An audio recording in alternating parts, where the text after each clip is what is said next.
Shri Kumar सुखमूर्ति sir, वो हमारे साथ हैं। स्वागत है सर आपका। आप एक नॉन सोशल एक्टिविस्ट हैं, बिहार भूदान के एक्स चेयरमैन, समुदाय सिविल सोसाइटी ऑर्गेनाइजेशन के को फाउंडर रहे हैं। हिस्टोरिकली आप जेपी मूवमेंट में भी संघर्ष वाहिनी के नेशनल कन्वीनर थे और कॉमनवेल्थ में आपने इंडिया को रिप्रेजेंट किया, और आप बिहार के और सोशल सेगमेंट को बहुत ही ध्यान से आपने देखा है और उसमें काम। सर, सबसे पहले कुमार सर आपके पास आना चाहेंगे। सर, इस त्रासदी का इम्पैक्ट तो सब पर पड़ा है, बट जो मार्जिनलाइज सेक्शन है उनके ऊपर सबसे ज्यादा है, और कैसे पॉलिसी बननी चाहिए ताकि इस मार्जिनलाइज सेक्शन, जो गरीब वे जो जो जो दिहाड़ी पे काम करते हैं, उनके ऊपर जो इम्पैक्ट है वो कम पड़े और उनको मेन स्ट्रीम में लाया जा सके। देखिए, इसको मैं इस तरह से देखता हूँ, क्योंकि पहले मैं 10 साल सर्वोदय मूवमेंट और जेपी मूवमेंट में काम करके बिहार के गांव को काफ़ी देखने का मौका मिला। उसके बाद करीब 20 साल तक एनजीओ सेक्टर में काम किया हमने। फिर बिहार भूदान कमेटी का मैं चेयरमैन था। तो ये जो सेक्शन है उससे के साथ मेरा हमेशा इंटरेक्शन भी होता रहा और काम भी इनके बीच होता रहा। तो एक बात तो यह है कि ये जो बाहर जाते हैं बिहार से, उसको माइग्रेशन कहा जाता है, और वापस आ रहे हैं उसको भी माइग्रेशन कहा जा रहा है। लेकिन ये दोनों कॉम्पेल्ड रहा है। गांव से कॉम्पेल्ड हुए, वहां रोजी रोटी नहीं मिली, भूख से सताए गए, तो फिर भाग करके वो रोजगार के लिए बाहर गए। ये कंपल्शन था उनका, कोई चॉइस नहीं थी। उसी तरह से अभी जो वापस भाग के जा रहे हैं वो भी कंपल्शन है, चॉइस नहीं है। इसके बारे में कई अन्य मित्रों ने भी बात रखी है, वो सही है। लेकिन पहुंचे अब अपने गांव, मरते खपते अभी भी बहुत सारे जा रहे हैं। लेकिन हमने एक मार्क किया है कि इन लोगों ने अपना कूल खोया नहीं है, यानी होश नहीं खोया है।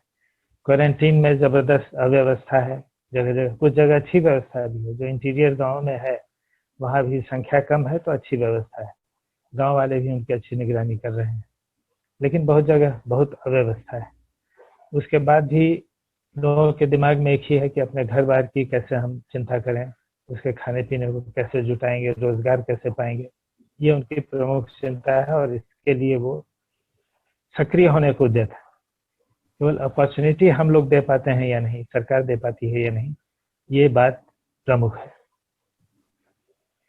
तो इसमें मैं एक प्रधानमंत्री को कोट करना चाहूंगा कि उन्होंने कहा कि लोकल को वोकल बनना पड़ेगा। अब उनकी बातों का अर्थ निकालना बड़ा मुश्किल हो जाता है, लेकिन ये वोकल होने का क्या मतलब है?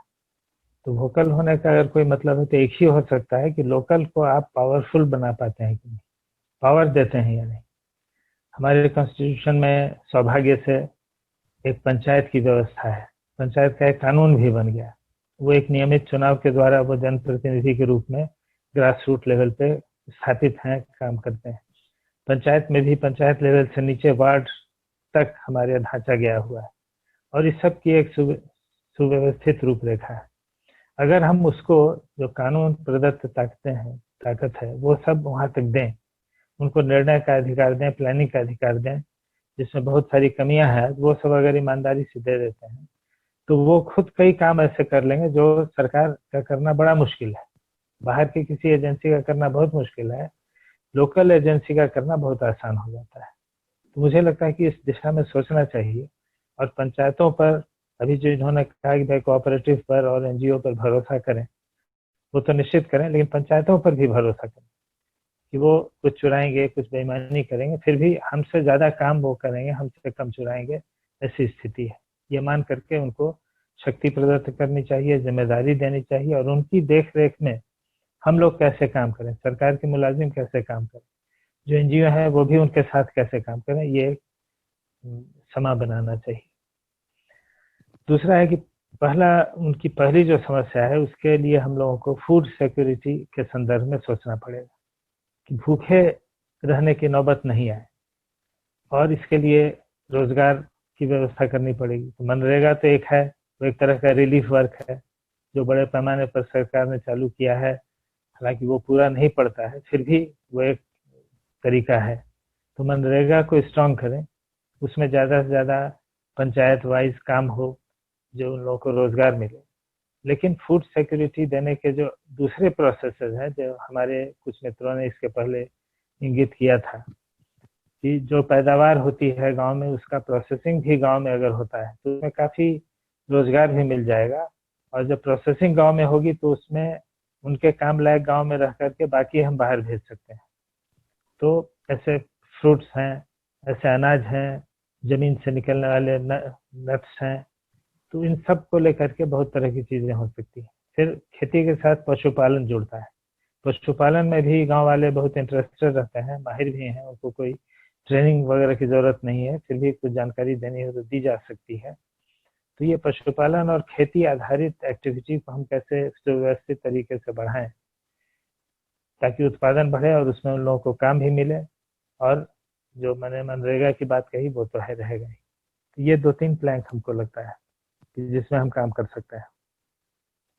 जी अब फूड के साथ साथ उनके हेल्थ का इशू है जो कोरोना से जुड़ता है, लेकिन ऐसे भी पहले से भी हमारा जो हेल्थ सेक्टर है वो बहुत कमज़ोर रहा है, ऑर्गेनाइज ठीक से नहीं रहा है। पीएचसी की व्यवस्था है, एक ढांचा है, लेकिन उसका हम सदुपयोग नहीं कर पा रहे हैं। आशा बहनें हैं, उनको भी हमने एम्पावर नहीं किया है। तो अगर इन सब को जोड़ करके जीविका से जुड़ी हुई बहुत सारी महिलाएं हैं जो प्राय हर पंचायत में इनका एक अच्छा खासा स्थान है, उनकी एक संख्या है, इस सब का यूटिलाइजेशन कैसे होगा ये सब सोचा जाना चाहिए। तो स्वास्थ्य को, फूड सिक्योरिटी को, दोनों को जोड़ दें और पंचायतों को मजबूत बनाएं। तो इससे असल में लोकल तभी मजबूत हो पाएगा और खुद इनिशिएटिव लेके काम कर पाएगा। बहुत सा काम जो हम ऊपर से कर ही नहीं सकते किसी हालत में, वो काम ये लोग करके दिखा देंगे।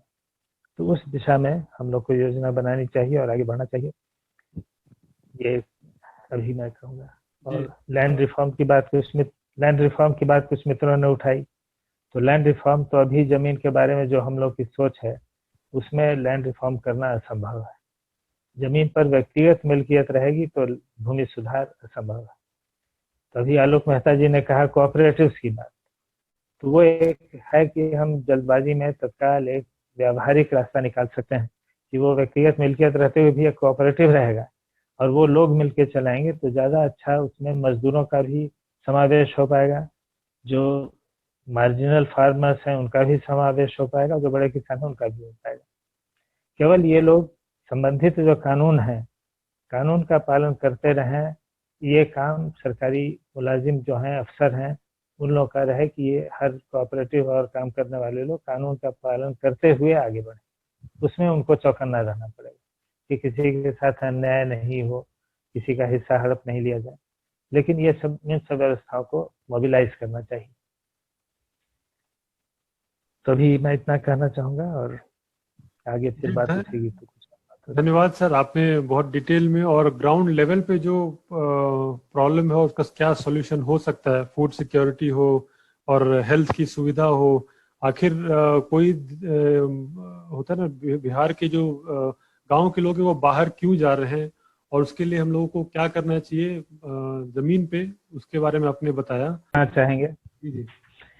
वो ये कि जो हेल्थ का इशू है वो अभी जो प्रशांति ने कहा वो विमेन इशू से भी बहुत ज्यादा जुड़ता है। पीएचसी तो हमने ग्रास रूट लेवल पे बनाया है, ब्लॉक लेवल पे है पीएचसी, लेकिन उसका पूरा जो काम करने का तरीका है वो क्योर को सामने रख के करता है कि किसी चीज का इलाज कैसे करें। लेकिन जैसे हम कहते हैं कि prevention is better than cure, तो प्रिवेंशन का जो एजुकेशन पार्ट है वो थॉरोली नेग्लेक्टेड है, सरकारी सिस्टम में तो पूरी तरह नेग्लेक्टेड है। लेकिन उसको आसानी से हम इंट्रोड्यूस कर सकते हैं। और मैंने आशा बहन का नाम लिया, ऐसे और भी कैडर हैं जो महिलाएं ही हैं, जीविका हैं। तो महिलाओं को अगर विशेष रूप से हम स्थान दें और उनको एजुकेशन के काम में लगाएं, हेल्थ एजुकेशन है, खेती का भी जो पद्धतियां हैं उसके एजुकेशन का काम भी वो कर सकती हैं, किसान भी आपस में मिलकर कर सकते हैं। इसको बढ़ाते हैं तो महिलाओं के सक्रिय होने से और गांव के स्तर पर, पंचायत के स्तर पे ये जो डोमिनेशन है, मेल डोमिनेशन, वो भी कम होगा और वायलेंस भी काउंटर होगा। तो इस दोनों दृष्टि से ये जरूरी है।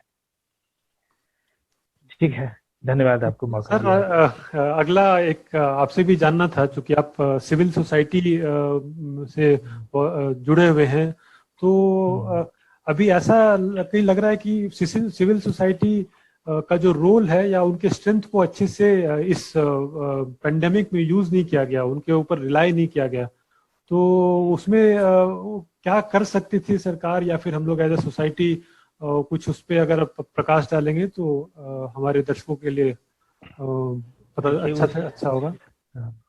उस सेक्टर पर रिलाय नहीं किया गया ये कहना तो कम होगा, उस सेक्टर पर शक किया गया कि भाई ये जब काम करेंगे, और शायद वो शक वाजिब भी हो कि काम करेंगे तो लोगों में जागरूकता आएगी, लोगों के बीच ये लोग जाएंगे, तो फिर सरकार का इम्पोर्टेंस कम होगा, लोगों का इम्पोर्टेंस बढ़ेगा।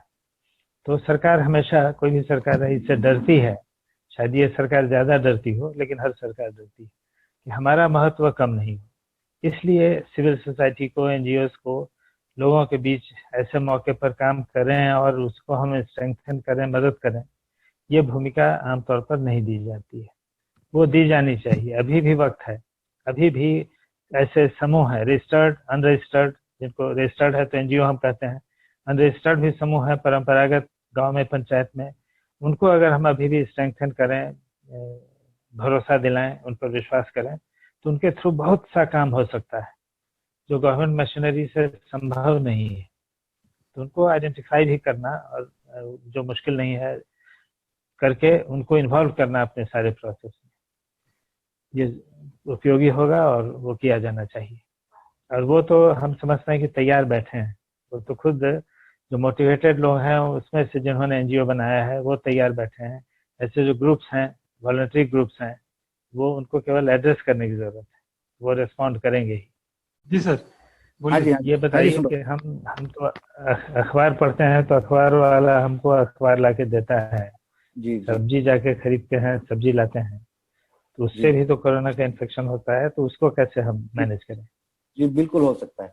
तो इसके लिए सर, जैसे अखबार का है तो धूप में उसको सुखाया जाए, उसको इमीडिएटली, अब ये सुनने में अजीब लगेगा लेकिन आइडियली उस दिन का अखबार आप उस दिन नहीं पढ़ना चाहिए, उसको धूप में सुखा के अगले दिन पढ़िए, या फिर आप आपके फोन पे अगर ई अखबार पढ़ सकते हैं तो वो बहुत अच्छी बात होगी।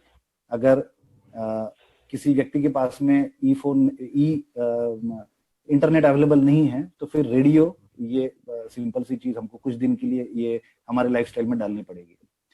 सब्जियों का ये है कि सब्जियां जहां तक हो सके साबुन के पानी में धो के, कुछ चीजें ऐसी हैं कि जिसको आप सैनिटाइज नहीं कर सकते, तो उसके लिए सोप एंड वाटर साबुन के पानी में धो के धूप में सुखा के, that is the best solution.